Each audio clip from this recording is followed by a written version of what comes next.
already like kind of have an idea of what the enemy is going for with first pick.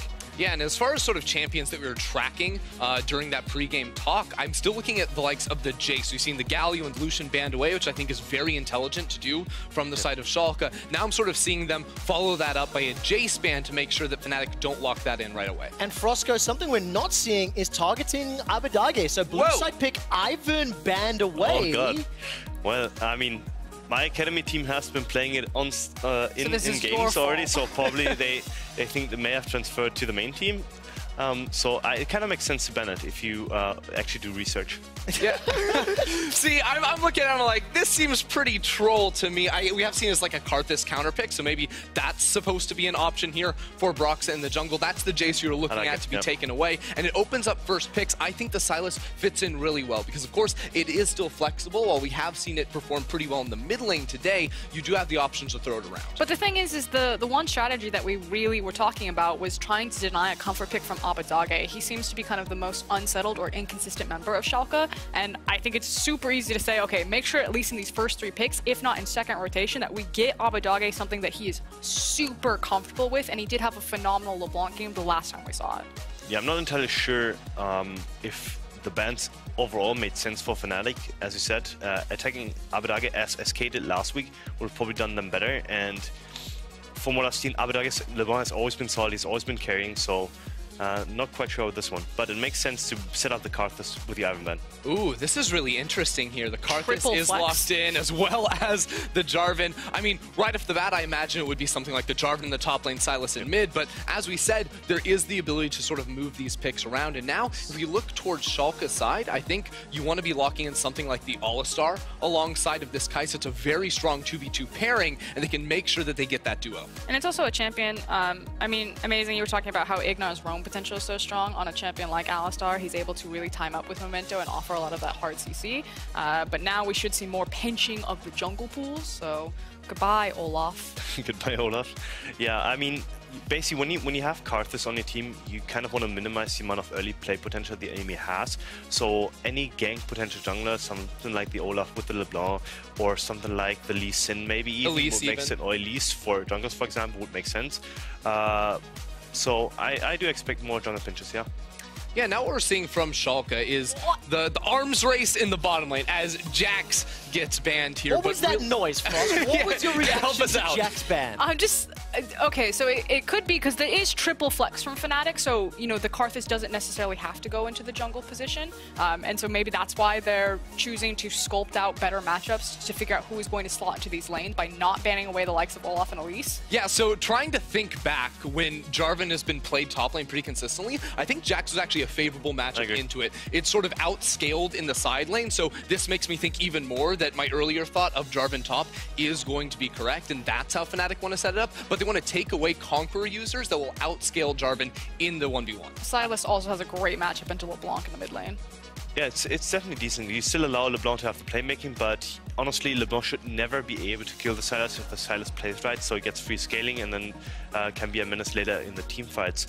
I like the AD carry runs. Honestly, it makes sense to kind of deter Reckless from his main champions, especially because he has actually been successful last week on the Lucian.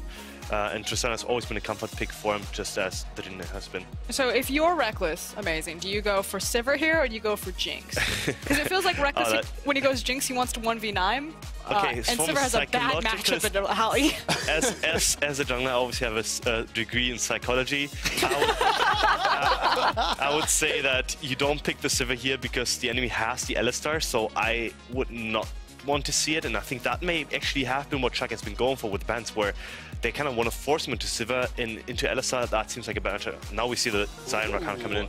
That's really interesting here from Fnatic. I mean, I think we already saw some engage potential with this Jarvan in the composition, but now, and sort of an old school duo, I would say, with the Xayah Rakan here, it does give you some pretty decent laning 2v2 up against the Kai'Sa Alistar. It's really throwing me back to early 2018 here with this bottom lane, but then it gives Reckless a lot of protection against Elise, Alistar, Kai'Sa, LeBlanc, all trying to dive him in these later game skirmishes.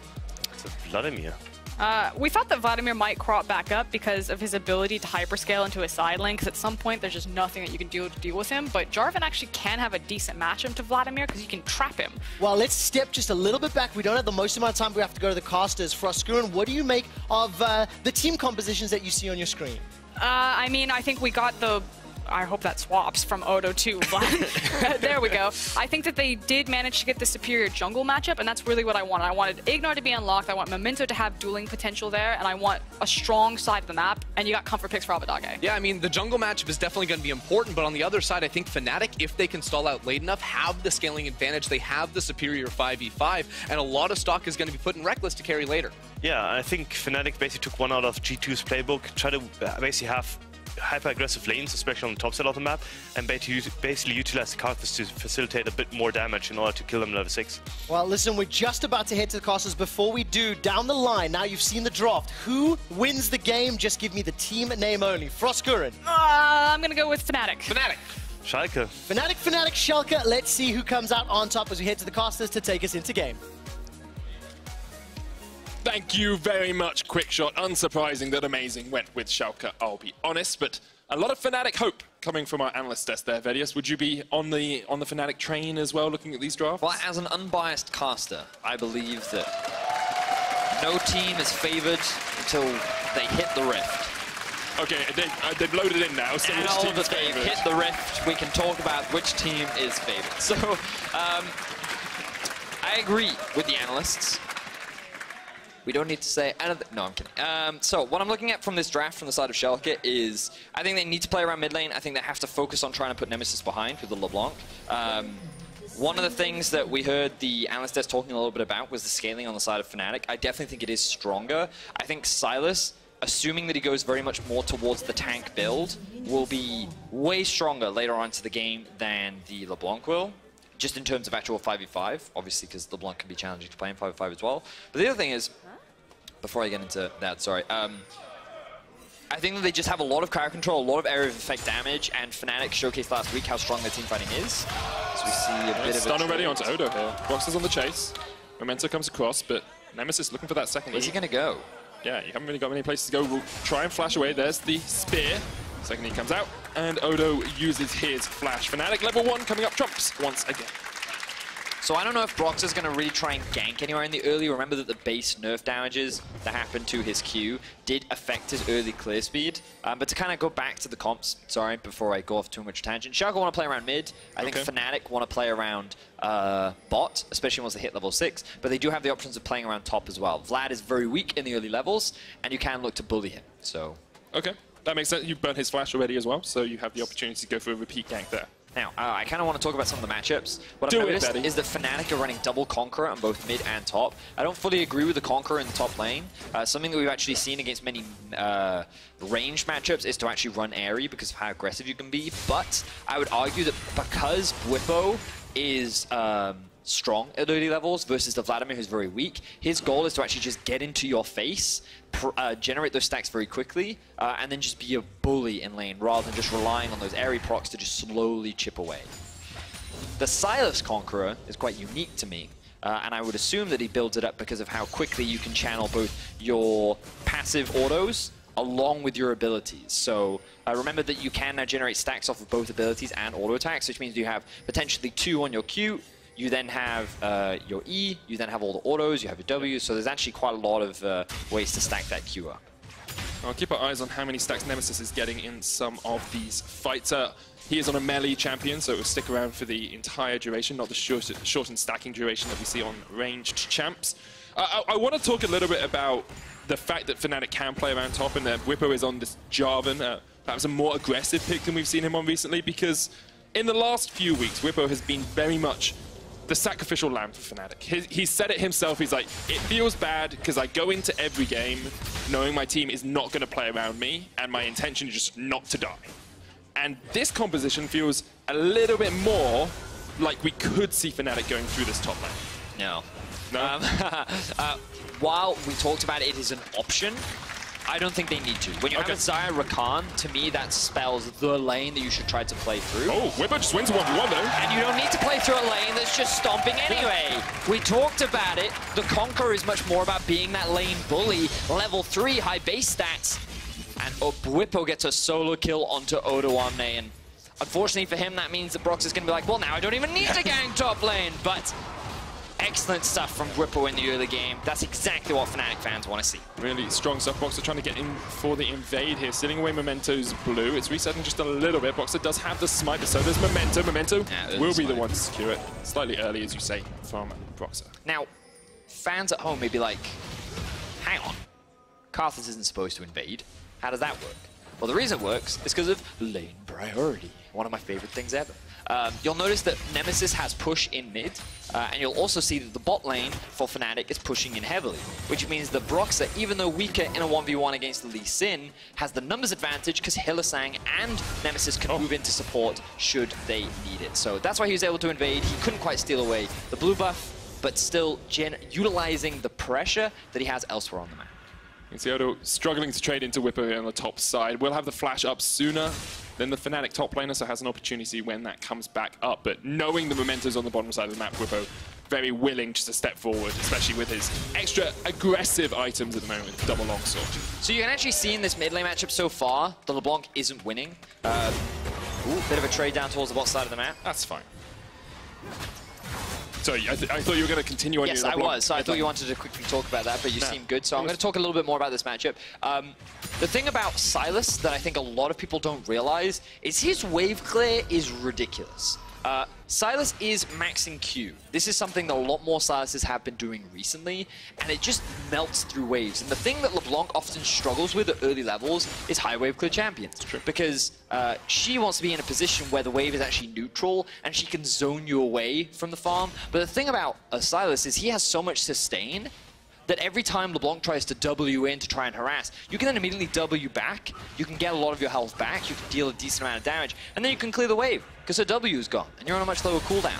So, while there is the opportunity, because the Lee Sin LeBlanc duo is very strong, it gives you a strong 2 versus 2, especially against the Karthus Sylas. In terms of the actual straight up 1v1, I feel that it is pretty heavily Sylas favored. Brox coming up towards the top side of the map to give a little bit of vision for Whipper. We'll just put a pink ward down there and they'll clear out any wards coming out. Ignar's doing a good job actually here of holding the wave for Upset so he can come back. He's gone back, picked up that BF sword. The wave will push into tower as Upset arrives. Do you want to talk a little bit about this bot lane matchup? We haven't focused on it, ideally, but Nemesis is running the fleet footwork here on the Xayah. Reckless. Sorry, Reckless, not Nemesis. And the reason why I'm glad you brought this one up, Medic. Oh, wow. Jungler. Both of them. Anything I can do the play-by-play thing? Well, we don't need to do it quite yet, because there's nothing... Don't you do the whole posturing? Oh, we can do posturing. Hanging around, looking for an opportunity. Build the intensity as Nemesis jumps in, building up those Conqueror stacks, but neither of the junglers actually going to do too much. Boxer, still not level 6. Great, really like that, Medic. Good job. Thanks. So, you want to talk about fleet footwork on Reckless. The reason why I like that you bring this up is because typically we see lethal tempo. The cool thing about lethal tempo is it's very easy to proc with things like Q, and then you can generate a bunch of feathers, and you have all this attack speed, and you do a lot of damage, basically. However, Reckless has the preference to go for fleet footwork, and the reason for that is because Hylissang likes to roam. So Reckless is much more of the opinion that he wants that sustain, he wants that extra bit of mobility and kite power, whereas his support loves to move around the map. So if he's in this 1v2 situation, he'll be a little safer. Keep our eyes on Hylissang as he does move up towards the river, just get some vision control. And something I want to bring attention to over the last few weeks when Fnatic have been on this upswing, this upsurge of performance, is their early game. See, in weeks 5 and 6, they have 100% of first towers. Their deaths at 15 are much lower than before, and they get these big gold advantages at the 15-minute mark as well. And you have to think that now that Brox has hit level 6, we'll start to see Fnatic trying to accelerate this gold lead just a little bit. Yeah, and their early game has definitely improved. I personally attribute that a lot more to Hylissang being on playmakers and Broxah having an early game plan that he commits to and actually executes upon. Now, he is on a Karthus, but still his early game has gone extremely well. He's been able to keep track of what Memento has been up to. And again, look at all this vision being set up around Nemesis and towards the bottom half of the map. He's basically saying, you know what? I can keep you safe, you play as aggressively as you want. We'll be nice and happy as I say that. Nemesis gets chained up, the Ignite comes out as well. Ignite there in time. Memento with the first kill of the game for Schalke. Nemesis just overstepped a little bit against Abaddon. I'm getting a lot of caster curses today. I do apologize about that, Nemesis, but you should have spotted that Ignite was roaming up through the river because you had all that vision available to you that Broxah did set up. He doesn't have his teleport available. He did have the flash, but he chose not to use it, and it means that Abadage ends up helping his team find that first kill now with a level advantage. And we can take a quick look back at it. Ignite is literally standing on a ward. He clears it out. Nemesis gets hit by the second chain. Just flash into your turret, mate. Ignite's not level 6. That was greedy. You deserve to die. Anyway. As in he deserved to die in that situation. There wasn't no... Do not take it in the wrong context there. No, in that situation, he made a mistake, the way the Nemesis and he deserved to die for that mistake. Yes, I totally agree. That's what happened. Got out of that situation. And it means the goal difference between these two teams is now evened up again. I was expecting with Broxah getting to this Requiem, having that level 6, having the sort of the game-changing ultimate on the Karthus, we'd see a little bit more out of Fnatic, but they seem willing just to play with the status quo, accept how things are going at the moment. A bit of a CS lead actually building up for upset in the bottom lane. Oh, yeah. About 20 farm or so, and a lot of this actually came back to when Ignar froze the wave and we pulled attention to it. But Reckless has just not quite been able to catch back up to what was a relatively good freeze from the Schalke bottom lane. That's a really good spot there, Medic. And it's also due to the fact that we have seen Hylissang moving up through the river a decent amount as well. But Ignite now the one setting up these roams. And if we think back to early split Schalke, it was Ignite and Memento working together that actually built up a lot of these early game leads for Schalke. And now that Ignite has already completed the mobility boots and is looking for another play on the mid lane, it kind of a throwback to where Schalke found so much success, and hopefully they can look to replicate it. So as a support man, I'm always interested in looking at itemization choices, especially first rotation on Rakan, because you have a few different options. Actually, it looks like Hylissang is going towards the Zeeks here, but it's gone double cloth armor to start it off. So getting himself as armor heavy as possible to deal with the Lee Sin ganks. And Broxah actually caught out here as Ignite gets him behind the tower. Abadage flashes across the wall. Broxah going to be shielded up. Ignite pops the ultimate, but Broxah's still very healthy. Ignite caught underneath the tower here, charmed up as well. And Fnatic react properly to a fight. Looks like it was a kill in the top lane as well, as Bwipo just takes down Odo in the 1v1. So while Schalke slowly find their way back into the game, they immediately throw it away by being way too over-eager. Ignite, he didn't need to follow up on that chain underneath the tower. They'd already gotten the flash out from Broxah. They should have been happy. It would have forced the bottom lane of Fnatic to play more defensively. But to make matters even worse for Schalke, Bwipo ends up finding his second solo kill of the game. And now we're going to take a quick look back at how that happened. Bwipo, he doesn't find the knock-up, but here you can see he's building up those Conqueror stacks. He's doing a decent amount of damage. He locks him in just before he goes into the pool, and then he gets a second knock-up. Beautiful stuff, and now more fighting. Teleport coming in here, though. It looks like Bwipo's going to be the one to join the fight. As Nemesis first. There's the Requiem as well, as Memento goes down to about half HP. Bwipo's actually teleporting back to base. Re-engaging. Here comes Abadage. Abadage behind them. Schalke trying to find an answer to this early Fnatic pressure. There's the teleport in from Bwipo. Abadage, the one caught out. He jumps back. Teleport. Bwipo looking for the knockup. Memento needs to dodge away, but he can't dodge from that. Bwipo on a killing spree. 3-0 now on this job. Bwipo having a monster of a game, kind of putting Fnatic on his back right now, proving that he doesn't need resources to be a high-impact player. And now he's looking for more. Jumps in. Abadage's going to jump away. Ignite has the stun, just about to come back up. But Bwipo will just chase him away. And Ignite has to burn the flash as well. Very reminiscent to the Origin game here when Fnatic just isolated that bottom lane, were able to get leads. Here, they're using the pressure that Bwipo got top to now pressure down towards this bottom side. Beautiful stuff from Bwipo, utilizing his TP at just the right moment. Remember that he doesn't TP immediately. Nemesis is the one that TPs first. Then, once Fnatic realizes, okay, we're getting re-engaged on by Schalke, that's when Bwipo arrives and is able to turn around the situation, getting a kill, helping the team secure a couple of tower plates and hold gold for his bot lane, and overall helping Fnatic get themselves a 3,000 gold lead. Let's have another look at this fight, because Schalke, you can feel the intensity. You can feel they're trying to force things here because they know they're starting to fall behind. Ooh, really like the kick there from Memento. He reads Hylissang trying to interrupt him. but then here comes the teleport in from Nemesis. You think that with the ultimate that's going to be enough, but the heal from Upset is enough to get Memento out of the situation. And then again, Ignar going for the re-engage initially looks dangerous, but he knows that Abadage is coming in from behind. The problem is the cooldowns, and they've got to respect the potential teleport. So Abadage ducks out, but then Bwipo arrives, and unfortunately Memento, he overstays, he ends up dropping, and Bwipo picks himself up another kill. And chases Abadage out afterwards and burn a couple of flashes. Broxah now reaping the benefits of his incredibly strong top lane will take this Rift Herald. I want to just have a quick look at exactly how far ahead Whipper is after this fight happens, because Ignar coming in, Nemesis steals away the ultimate. Rift Herald down to about 3,000 HP. Schalke still looking to make plays if they can. Rift Herald so low, Memento looking for the steal. Don't quite see if he gets that, but Hillesang jumps up towards the other side. Upset jumps up to the back line though. Already Nemesis down, Memento shortly to follow. You have to feel, but already Fnatic are just surrounded by 4 members of Schalke here. Not in a good spot at all. Broxah has to run away. Whipper will fall to Upset. That's the shutdown for him. And that is a very good collapse from Schalke. Schalke end up finding a bunch of kills. Ends up being a 1 for 2, but while all that is happening, Reckless has been sitting bot lane and securing a tower. He ends up getting a number of plays. I don't know if he managed to get it. What? Okay, Hillesang really wanted that eye. Yeah, ends up flashing for it. He gets it though. But I mean, that means that his flash engage is gone. I don't know if you really need to flash that. Anyway, he did it, he secures it, and Reckless ends up picking up that bot tower. Now, I'm not entirely sure if he got all the plates, but overall, he's going to get a lot of gold for taking that solo. So what we'll see here is that Nemesis is the one that gets engaged on initially. He's just trying to zone Schalke away along with Hillesang. Memento then splits up from his team, but Hillesang goes all in without the support from Bwipo. I think that he was just a little too quick to engage without proper follow-up from the rest of his team. And this is one of those situations where normally the EQ combo would work, but because he throws it onto terrain, the flag gets pushed just out of range, which means that he can't quite drag to it. And we get to see the flash. I guess he was worried that it was just about to disappear, so... Oh, we're gonna get a slow-mo. There we go. Oh, he gets it. I really don't think he needed a flash. But you, like...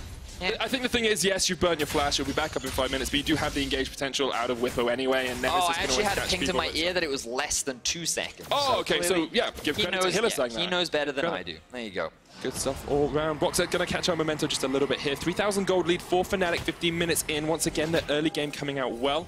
You see Reckless with the Essence Reaver now complete on that Xayah. Still no first item on Upset, but we've seen what Kaisers can do when you start getting, you know, a couple of items under your belt. So Schalke definitely not out of it. And Fnatic will be trying to utilize the pressure they have in a very strong top laner to continue to accelerate this game away. So we've seen a number of Sylas builds, but typically when he is played in mid, he goes much more towards the tanky route. When he has a Jarvan that's this strong, I think it's fine, but you also have a Karthus as well, so you're more than enough damage, meaning that you can afford to be that more tanky disruptor champion in these team fights. Speaking of, we now have Fnatic grouped up as 5 in the mid. Bot has been pushed in, and Upset is catching the wave top, which means that there is no one to answer this siege from Fnatic, and they may be able to secure 2 turrets. Well, they'll definitely get the first. Probably would have liked to get a little bit more damage down, because the Rift Herald would have not taken any damage itself. The Requiem used here just to force them away, looking for that second tower, as you say. Odoamne has the flank potential. Upset there as well, on his way to join the fight. But Schalke, oh, Abadage is going to go all the way in, just ruin it straight away. What were you doing? You can't do that. Memento caught out here as well. Will just get chased away from by Fnatic, but that was weak from Abadage. That was a huge mistake. The problem was that he just tries to zone them away when they're already backing off. There's no need to try and commit to that play when the risk is so great. And he ends up getting immediately punished, and it's from the feathers from Reckless as well, which is the worst part about it. So, as you identified, the ultimate came out to zone them away from the tower, they secure it. And Abadage goes in onto Reckless, trying to chunk him out, but then he gets rooted up. The charm and knockup comes in from Hillesang as well, and they almost get the kill onto Memento, but he still has the W, the safeguard, to get out of that tricky situation. And this has been a concern with Abadage. Over the last 3 games, the second half of the split, he's been dying a lot more in the early game, is last in all of these death percentages. So he has the highest death share of any mid laner, the highest deaths per game of any mid laner, and the highest deaths at 15 minutes of any mid laner as well. Here, he had an okay first 15 minutes, but we can see sometimes just taking that step too far. And ultimately, he just dies too much. Yeah. And sometimes it's because he makes a mistake. Sometimes it has been because teams have put pressure on him. But it feels like that he's a weak point that teams have looked to punish. And again, they're looking to punish him right now. Right, Hillesang doesn't have ult here, so this isn't the easiest engage in the world. Abadage will just jump away. It helps that Abadage could read a book in the amount of time it took Hylissang to use a W. Well, that's because W on Rakan isn't good anymore. It's very 9.5 is getting buffed. Oh, is it? Yeah. Oh, cool. Apparently. That's what I've heard. That's cool. But right now, we're still on 9.4. That we are. And that means that he's going to have to rely a lot more on his ultimate and his flash to guarantee that kind of lockdown onto Abadage. Meanwhile, the rest of Schalke actually making their way up towards the top side of the map. Very little vision on the side of Fnatic. Ooh, and Hylissang. Yeah, he can't face check into that. Hylissang kick back, upset jumps in. Good route from Reckless to stop Abadage, but chains aren't going to connect either, which means Schalke will just have to take a single kill out of it. That's an oopsie daisy.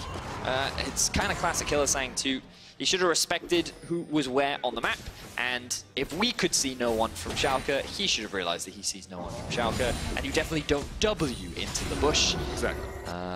I guess he assumed that he'd still be safe because Reckless was nearby, and obviously the E range is longer when you're with Desire, but still, ends up getting punished. Meanwhile, Whippo still... yeah, it's a pretty strong spot. Level advantage. Zonya's first from Odoamne, meaning it's... Yeah, you've got a bit of extra tankiness, but Whippo has so many extra stats over the Vladimir right now. Zonya's rush is like the worst feeling ever. It never feels good to buy it first.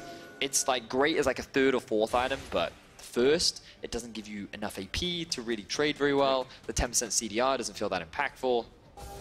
Really, really horrible item. So he's just building it for survivability. It definitely means that Whippo shouldn't be able to solo kill him anymore. And Odoamne is going to have to wait a long time before his scaling really kicks in. Fnatic sitting in a very good spot there. 5,000 gold ahead. 5 and 7 across the course of this split have been on the road back to playoffs, I think you can say. They started off incredibly slowly, kind of been sprinting towards that finish line, and a win against Schalke would be very impactful in their prospects. Tie them up with Misfits, and it would make their game versus Misfits that all the more important. A lot of the results have actually benefited Fnatic today. Fnatic a lot. But a win here, again, it was this was one of those games where it wasn't must win, in my opinion, but definitely beneficial. Especially when you're kind of looking for playoff seed. And the thing is, for Fnatic as well, it's the perfect time to play against Schalke, because Schalke on this downswing, Fnatic on an upswing as they get into the jungle here. But when you're playing against a team that have lost 3 of the last 4 games, they need to go in for fights like this. Ignar pops the ultimate. Whippo's still there, the Cataclysm's already been used. The chase onto Ignar is quite big. Abadage jumping across the wall, but jumping back as well. And you can see Upset doesn't really have the damage yet. So the great thing for Fnatic is that because of the amount of pressure that Whippo was generating bot, he had a massive window where he could walk up and group with his team, and this allowed them to gain full vision control over the top side of the jungle, whereas Odoamne, he didn't want to TP in, he knew how weak he'd be, so this just forces Schalke to back away. While Fnatic don't convert it into anything, they get the flash out from Ignar, they get good vision control, and like this makes it harder for Schalke to actually approach the river and gain control around that Baron area. So then what are Schalke's next steps? What are you looking for here? Are you still saying we need another item, we need another half an item here or there? Or can you start to make a few inroads, make a few plays? Well, I think it's really difficult for them, given that they didn't get the LeBlanc ahead. I think she's in a fine spot right now, and the fact that the Sylas fell behind a little bit is beneficial for them. But I'm not afraid of this LeBlanc one-shotting anyone at this point in time. Perhaps if he's able to kill Broxer at the start of the fight, then they have a chance, but even then, I just kind of look at this comp from Schalke and I see the 2 massive scaling opportunities in the Vladimir and the Kai'Sa, and I think maybe that's how Schalke turn around. Maybe if they can just stall out to late game, LeBlanc can still be very relevant in the late game with the amount of burst that she has, chunking targets out before a fight even begins. But for now, if they try to force a fight, I think they're just going to lose. And I think it's a lot easier for Fnatic to just group and force, so Schalke just have to stall.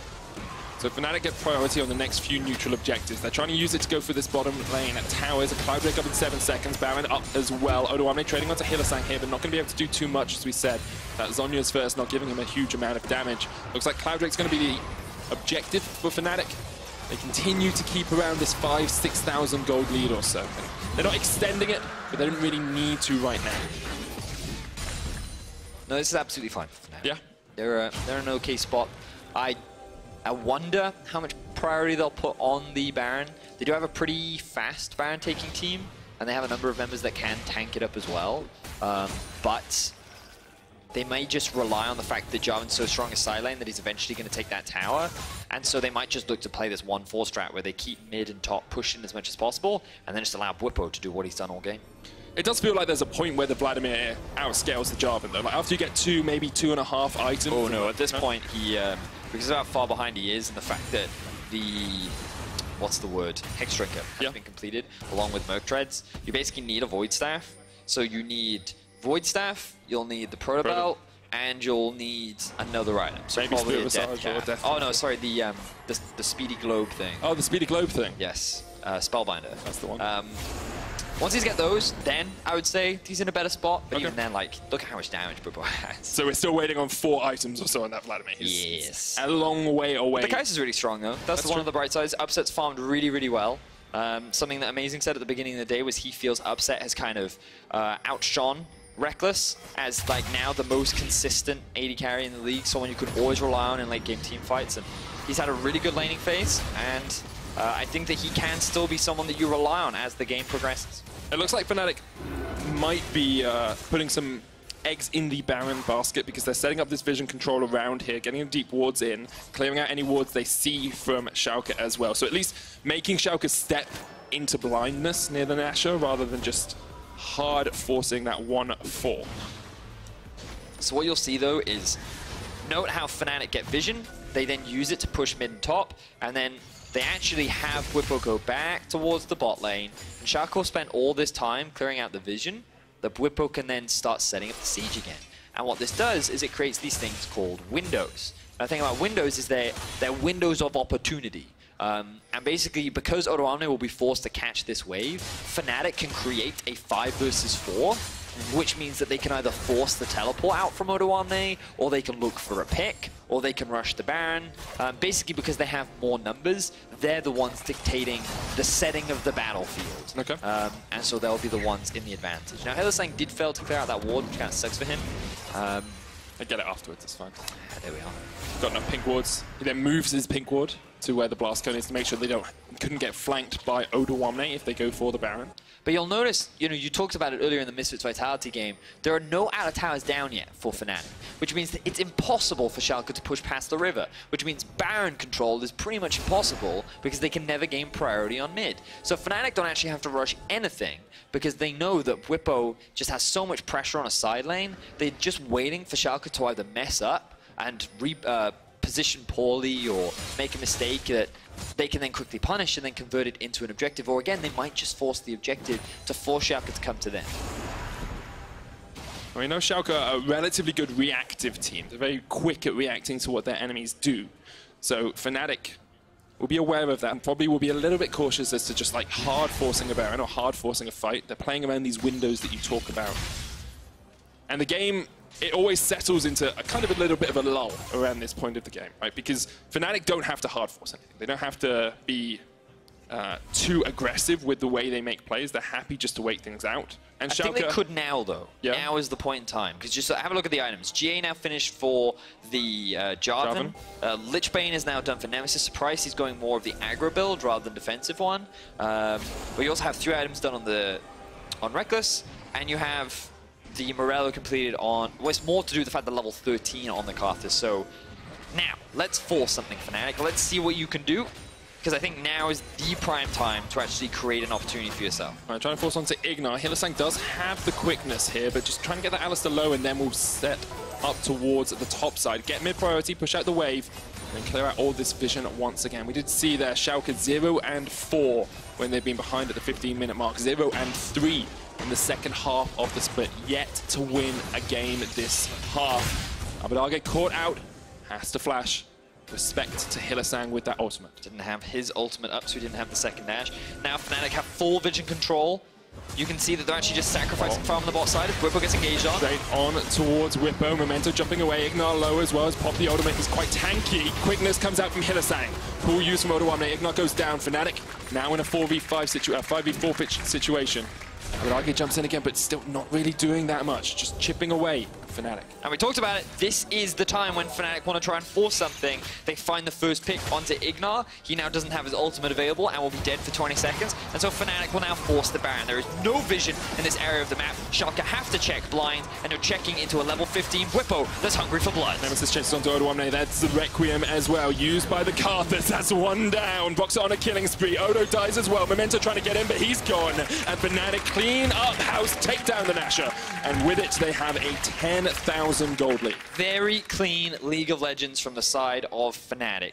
Everything was done to perfection. They leveraged their power spikes. They played around vision very well. But you have to give so much props to this man in the top lane, Whippo. The fact that he built these early game leads, the fact that he was so strong on the job, and the amount of pressure that he generated in the side lane is so a big part of why Fnatic is even in this position in the first place. Now just pushing down this mid inhib as well. They're going to break open the base of Schalke.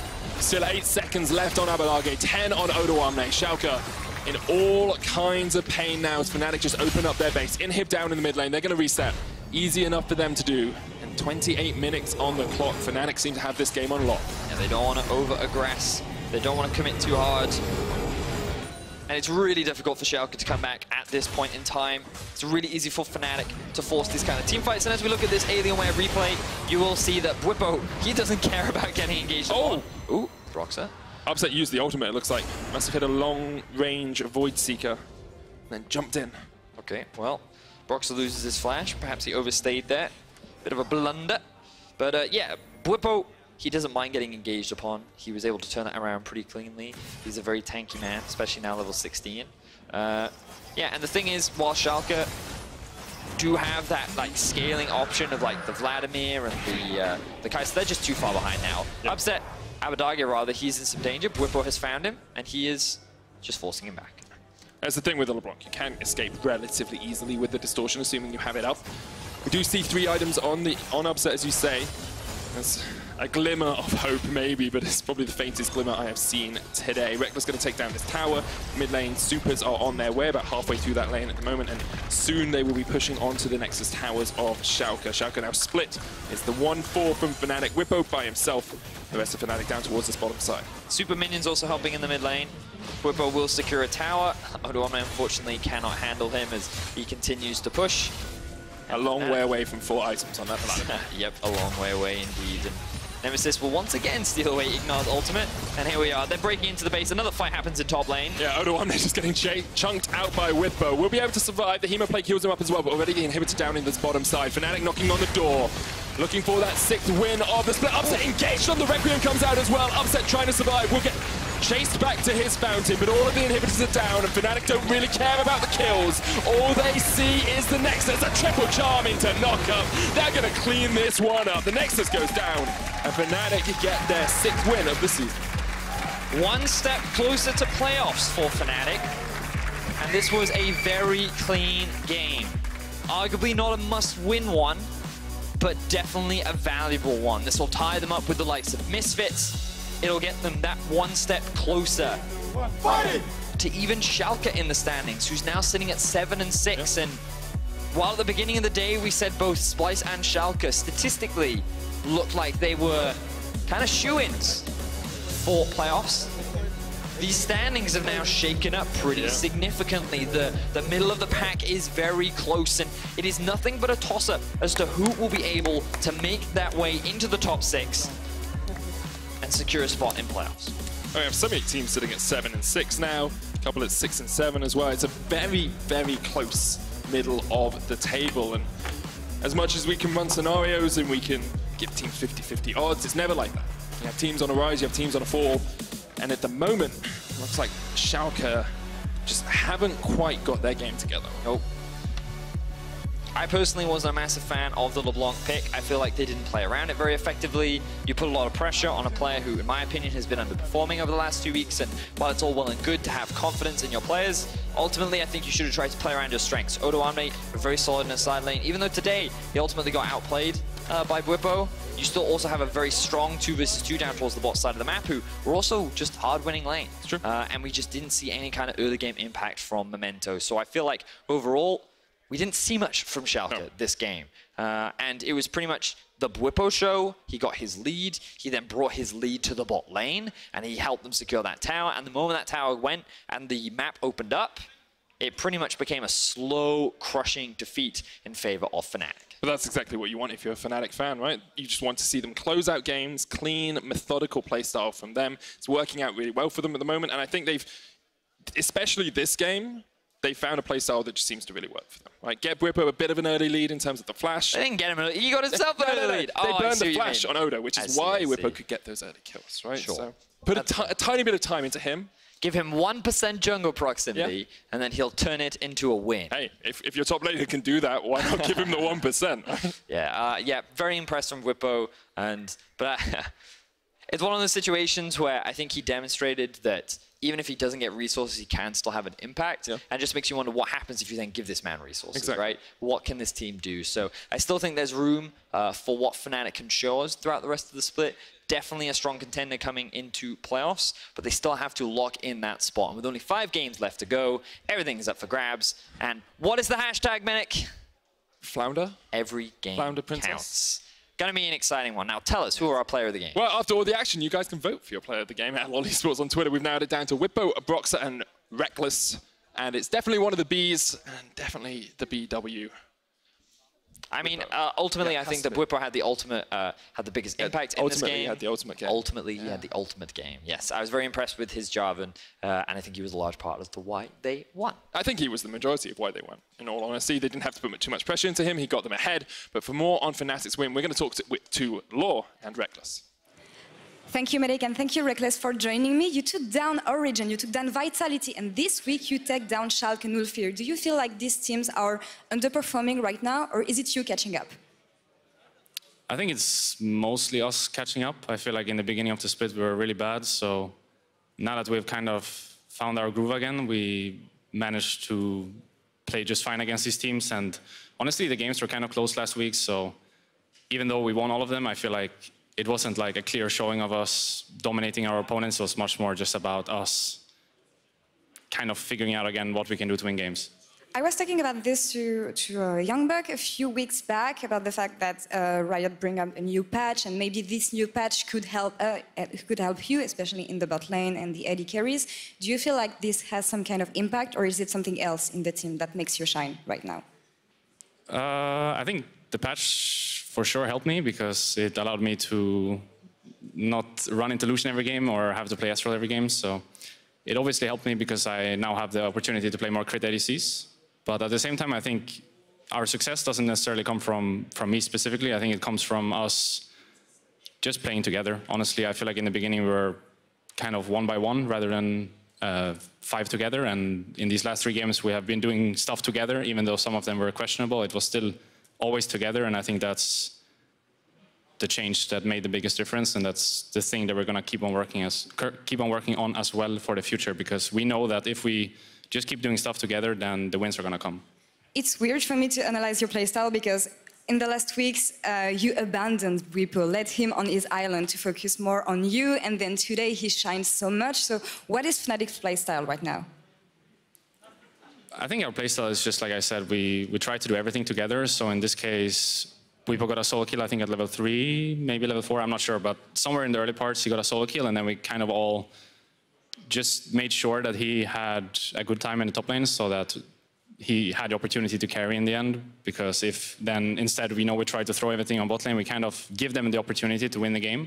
Meanwhile, if we instead just let Bwipo do his thing, then he will carry it out. So it was a little bit of a silent game from the rest of us, but I think that shows strength and that shows trust from us towards him, which is something you wouldn't see during the first week. So it's once again just us wanting to play together and figuring out how we can be Fnatic 2019, basically. No key player per se, just the team in Fnatic 2019, as you said.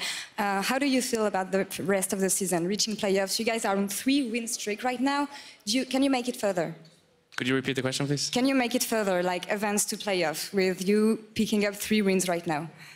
I mean, I would consider us like a really good team, even though going into this week we're 8th place. We're still, in my eyes at least, like easily able to contest with most of these teams. So it was, at least to me, just a matter of time before we would translate it onto stage and be more of a team. And last week was really important, I think, because it made us believe once again in this project that we got going. So I think pretty much any team that's not G2 is fine for us. And then even G2 isn't looking like super duper insane or anything. I think they're getting most of their wins from their individual strengths. So if we can somehow, some way manage to allow ourselves to play the game out rather than losing it in our laning phase, then I think even against G2 we could manage to get a win. So in my eyes at least, it's all up for grabs. We might as well be the winners at the end of this thing. So it's just about keep going, like keep grinding, and then in a month's time when Rotterdam comes around, maybe we'll be there and maybe we'll lift the trophy once again. It's nice to hear that everything's possible for you guys. Is there some words you'd like to say to the fans watching you, because they've been supporting you so far? Well, I'm always grateful that people stick around when we have tough times. It's not my first rodeo, so I've been here before. I've seen, you know, how many people leave us when things aren't going well. But I've also seen how many people stick around when things are not going well. So I'm always grateful to those, especially because I feel like Fnatic has always been the most popular team with the most fans, and that kind of made it more exciting to play. And it's just honestly a great experience, and I'm happy to, you know, be able to share that with all the fans and my teammates. Well, thank you for your thoughts, and congrats on the victory today. Thank you. And to wrap up the day, we're gonna send it over to Trevor and the post-game lobby. Take it away, guys.